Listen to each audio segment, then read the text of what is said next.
అయితే భర్తలు వెళ్ళిపోవడానికి కారణాలు 2 రకాలు. ఒకటి భార్య కారణమై ఉండొచ్చు.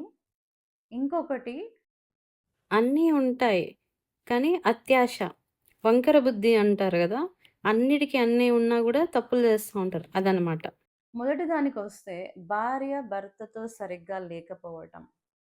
అంటే భార్య విధేయత చూపకపోవటం, ప్రేమను పంచకపోవడం, గౌరవించకపోవడము, అటెన్షన్ ఇవ్వకపోవడం. మన భాషలో చెప్పాలంటే అటెన్షన్ ఇవ్వకపోవడము. భర్తకు ఏది కావాలో అది చేయకపోవటము. నిర్లక్ష్యము. ఇట్లాంటిదంతా సింపుల్‌గా చెప్పాలంటే మన బిహేవియర్ మనం ఎట్లా ఉంటున్నామో మన భర్తతో అనేది చాలా ప్రాముఖ్యమైనది. ఇదొక రకమైతే, ఇంకొక రకం ఏందంటే భార్య అన్నీ ఇస్తుంది.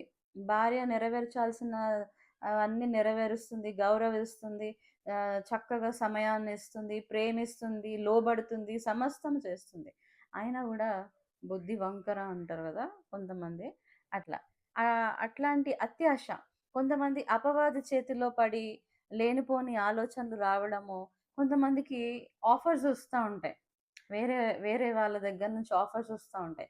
వాటికి వీళ్ళు టెంప్ట్ అయిపోయి ఎళ్ళిపోవడము. రకరకాల కారణాలనమాట. అయితే మొదటి కారణం కోసం మనం ఆలోచిస్తే వాక్యానుసారంగా ప్రతి స్త్రీ తన సొంత పురుషునికి లోబడి ఉండాలి. తన పురుషునికి లోబడి ఉండాలి అంటే మరి తనెలా ఉంటుంది? హ్మ్. వాక్యానుసారంగా ఉంటుందా? తనొచ్చినప్పుడు భర్త వచ్చినప్పుడు తనకు ప్రేమను పంచుతుందా? తను చేయాల్సిందంతా చేస్తుందా?